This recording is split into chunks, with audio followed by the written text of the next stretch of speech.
Hi friends, welcome to my channel. Gautam Ahalya మెడలో తాళి వేస్తాడు అందరి సమక్షంలో. అది చూసి అతిథి కుళ్ళుకుంటూ ఉంటుంది. ఇక ముత్తైదువు సుభద్రని మీ కోడలి మెడలోని పసుపు తాడు విప్పమ్మా అని అనగానే ఆ తాడుని విప్పేస్తుంది సుభద్ర. ఆ తర్వాత తన తాళిని కళ్ళకద్దుకొని కన్నీళ్లు పెట్టుకుంటుంది అహల్య. ఆ తర్వాత ముత్తైదువు అమ్మ ముత్తైదువులకి వాయినాలిచ్చి ఆశీర్వాదం తీసుకో అనగానే అలాగే అంటూ ఫస్ట్ అర్జున్ ప్రసాద్ సుభద్రలకి వాయినం ఇచ్చి ఆశీర్వాదం తీసుకున్నాక అక్కడున్న ముత్తైదువులందరికీ వాయినాలు ఇస్తూ ఆశీర్వాదం తీసుకుంటూ ఉంటారు అహల్య, గౌతమ్. అది చూసి కోపంతో రగిలిపోతూ ఉంటుంది అతిథి. ఆ తర్వాత పెళ్లి భోజనాలకి ఏర్పాటు చేస్తుంది సుభద్ర. ఏంటివి అని అడుగుతూ ఉంటుంది శ్రావ్యని, అనామికని అతిథి. పెళ్లి భోజనాలు అని అంటూ ఉంటుంది అనామిక.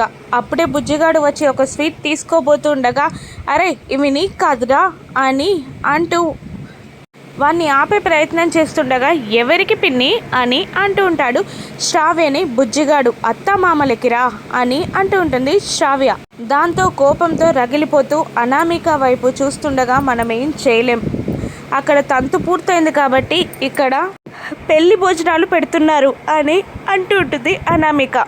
నేను చూస్తా అని అనుకుంటూ అక్కడి నుండి అరిటాకులు లేకపోవడంతో తీసుకొస్తాను అంటూ అతిథి వెళ్ళిపోతుంది. ఇక సుభద్ర అహల్యని తీసుకొని పెళ్లి భోజనాల దగ్గరికి వస్తుంది. కానీ సుభద్ర మర్చిపోతుంది.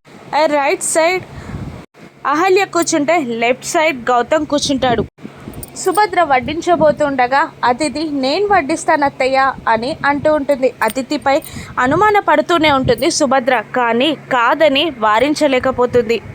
అందరికీ కొంచెం వింతగా అనిపిస్తూ ఉంటుంది. అనామికని చూస్తూ ఏంటి ఇలా వడ్డిస్తుంది సిస్టర్, ఫంక్షన్ ఇష్టం లేనంది కదా, మరి ఎందుకు వడ్డిస్తుంది అని కార్తీక్ అనామికని అడుగుతుండగా వడ్డిస్తూ కూడా ఏదో ప్లాన్ చేసినట్టుంది అంటూ ఉంటాడు కార్తీక్ అనామికతో. అవును అదే పని ఉంటుంది అని అనామిక కూడా అంటూ ఉంటుంది. ఇక వాళ్ళు ముద్ద నోట్లో పెట్టబోతూ ఉండగా ఒక ముత్తైదు వచ్చి సుభద్ర నీకు అన్నీ తెలుసు కదా, అబ్బాయికి ఎడం వైపు కూర్చోవాలి, అమ్మాయి కుడివైపు కూర్చోబెట్టావు అని అనగానే అయ్యో మర్చిపోయాను అంటుంటుంది సుభద్ర ఇలా అంటూ ఉంటుంది.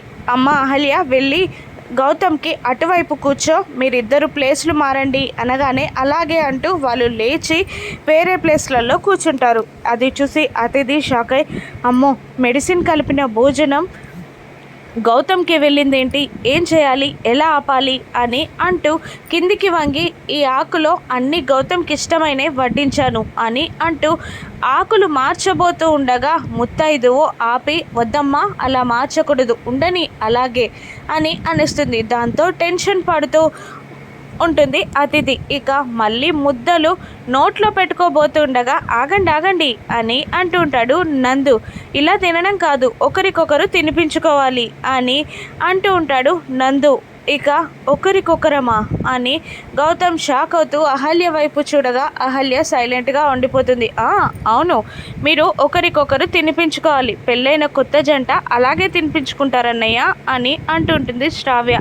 అలాగే అని అంటూ గౌతమ్కి ముద్ద పెడుతుంది అహల్య. ఇక అహల్యకి కూడా ముద్ద పెడతాడు గౌతమ్. కానీ ఆ ముద్ద నోట్లోకి వెళ్ళేసరికి మంట కారంతో తల్లడిల్లిపోతూ ఉంటుంది అహల్య. కానీ గౌతమ్ పెట్టిన ముద్ద కాబట్టి ఊసేయలేక కష్టంగానే మింగేస్తుంది అహల్య. మళ్ళీ గౌతమ్కి ముద్ద పెడుతూ ఏంటి ఈయనేమనట్లేదు అని అనుకుంటూ ఉంటుంది అహల్య. మళ్ళీ తినిపిస్తాడు గౌతమ్. 2-3 ముద్దల తర్వాత తట్టుకోలేక వాటర్ గటగట తాగేస్తూ ఉంటుంది అహల్య. అహల్యని చూసి ఏమైంది అని అంటూ ఉంటాడు గౌతమ్. కానీ అహల్య సమాధానం చెప్పదు. అక్కడ ఉన్న వాళ్ళందరూ షాక్ అవుతారు. గౌతమ్ తన ఆకులోని ఒక ముద్ద అన్నాన్ని నోట్లో పెట్టుకొని తట్టుకోలేక ఊసేస్తాడు. ఏంటమ్మా ఇది ఇంత కారం వేశారు, చూసుకోవాల్సిన అవసరం లేదా అని అంటూ ఉంటాడు గౌతమ్. అదేంటి ఒక దాంట్లో కారం ఉండి ఇంకో దాంట్లో కారం లేకపోవడం ఏంటి, రెండిట్లో ఒక గంజులోని ఐటమ్సే కదా వడ్డించాం అని అనుకుంటూ ఉంటుంది సుభద్ర. అమ్మ శ్రావ్య తేనె తీసుకురాపో అని అనగానే శ్రావ్య పరుగున వెళ్ళి తేనె తీసుకొస్తుంది. పట్టు అహల్య అని అంటూ తేనెని నోట్లో పోస్తాడు గౌతమ్. 2-3 సార్లు పోసాక ఎలా ఉంది ఇప్పుడు అని అడుగుతుండగా ఇప్పుడు పర్లేదు అని అంటూ ఉంటుంది అహల్య. ఒక్క ముద్దకే నేను తినలేకపోయాను, ఊసేశాను, నువ్వెలా తిన్నావు అని అంటుండగా అహల్య సైలెంట్ అయిపోతుంది. సుభద్ర అమ్మ అహల్య మీరు అక్కడి నుంచి లేవండి, నేను మీకు మళ్ళీ వండి పెడతా అని అంటూ ఉంటుంది. ఇక అక్కడి నుంచి లెగుస్తారు అహల్య గౌతమ్.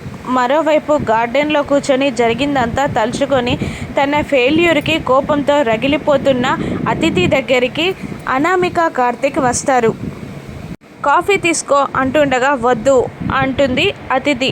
మా మీద కోపం కాఫీ పైన అని అంటుండగా నా ఫెయిల్యూర్కి నా పైనే కోపం అని అంటూ ఉంటుంది అతిథి.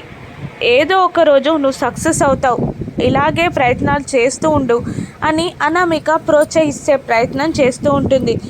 కానీ ఏది సక్సెస్ అవ్వట్లేదు కదా అని అంటూ ఉంటుంది అతిథి. ఇలా కాకుండా మరొక రూట్లో వెళ్ళు, ప్రేమగా వెళ్ళు అని అంటూ ఉంటుంది అనామిక. ప్రేమగానా, ఎలా అని అంటూ ఉండగా సిస్టర్ అహల్య రాకముందు గౌతమ్ మనసులో నువ్వే ఉండేదానివి కదా, అలాగే ఏదో ఒకటి ట్రై చేయి అని అంటూ ఉండగా బొకే ఇచ్చి ప్రపోజ్ చేయనా, లవ్ లెటర్ రాయనా, రక్తంతో రాయనా అని అంటూ ఉండగా వాటికి పడేవాడు కాదు గౌతమ్.